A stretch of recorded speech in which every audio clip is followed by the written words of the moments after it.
មានអ្នកសួរខ្ញុំថាតើបុរសពិតនឹងមានលក្ខណៈយ៉ាងដូចម្ដេចចាអ្នកដែលមិនទាន់មានគូក៏ចង់ដឹងដែរមែនទេថាតើបុរសពិតនឹងមានលក្ខណៈយ៉ាងដូចម្ដេច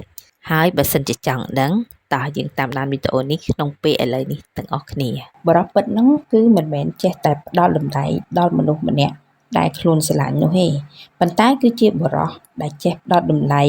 ឲ្យមនុស្សដែលជុំវិញខ្លួននិងមនុស្សដែលនៅជុំវិញមនុស្សដែលខ្លួនស្រឡាញ់ចាបុរសពិតនឹងមិនមែនពូកែតែស្វែងរកអ្វីដែលខ្លួនត្រូវមានប៉ុណ្ណោះទេប៉ុន្តែគឺជាបុរសដែលចេះចែករំលែកនៅអ្វីដែលខ្លួនមានបុរសពិតមិនមែនជាបុរសដែលពូកែផឹកមិនចេះស្វឹងនោះទេប៉ុន្តែគឺជាបុរសដែលរៀនមិនចេះឈប់ឈររៀនទាំងចំណេះវិជ្ជាទូទៅនិងរៀនទាំងបទពិសោធន៍នៃឆាកជីវិតផ្ទាល់ខ្លួនបុរសពិតហ្នឹងគឺមិនមែនជាប្រភេទបុរសដែលពូកែតែចង់ស្រីទេប៉ុន្តែគឺជាបុរសដែលចេះឲ្យតម្លៃទៅលើមនុស្សស្រីតែម្នាក់ដែលខ្លួនស្រឡាញ់ហើយមានអារម្មណ៍ថាមានតែម្នាក់ហ្នឹងគឺគ្រប់គ្រាន់សម្រាប់ខ្លួនហើយមិនចាំបាច់មានច្រើននោះទេចាបុរសពិតហ្នឹងមិនមែនពូកែអួតអាងអ្វីដែលខ្លួនមានទេប៉ុន្តែគឺជាបុរសដែលពូកែស្វះស្វែងរករបស់ដែលមានតម្លៃដែលគួរឲ្យមានចាដូចជាចំណេះវិជ្ជាជំនាញហើយនឹងអត្តចរិតល្អបុរសពិតហ្នឹងមិនមែនសួរថា10ឆ្នាំមានប្រមាណដង10ឆ្នាំហ្នឹងសប្បាយបានប្រមាណដងទេប៉ុន្តែគឺជាបុរសដែលចេះសួរខ្លួនឯងថាតើ10ឆ្នាំបានធ្វើរឿងល្អបានប្រមាណដងហើយ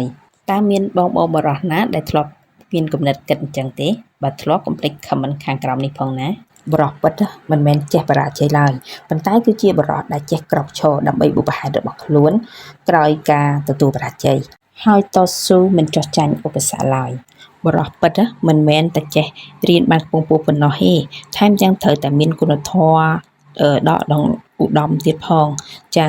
បុរសពិតគឺជាអ្នកដឹកនាំប៉ុន្តែមិនមែនជាអ្នកដឹកនាំដែលកាន់អំណាចនៅក្នុងដៃទេប៉ុន្តែគឺជាអ្នកដឹកនាំដែលចេះផ្ដល់អំណាចទៅអ្នកដទៃជាពិសេសចេះផ្ដល់សិទ្ធិដល់ភរិយាប្រសិនបើនារីណាម្នាក់បានជួបនឹងបុរសពិតហ្នឹងគឺជានារីដែលមានសំណាងជាងគេជាទីបំផុតចាខ្ញុំសាសិដ្ឋារតសូមថ្លែងអំណរគុណយ៉ាងជ្រាលជ្រៅចំពោះអ្នកដែលកំពុងតាមដានវីដេអូរបស់ខ្ញុំបើយល់ថាវីដេអូនេះមានប្រយោជន៍កុំភ្លេចណាចែកម្លែកវីដេអូនេះទៅកាន់មនុស្សជាទីស្រឡាញ់របស់អ្នកផងចាអរគុណជួបគ្នានៅវីដេអូក្រោយទៀត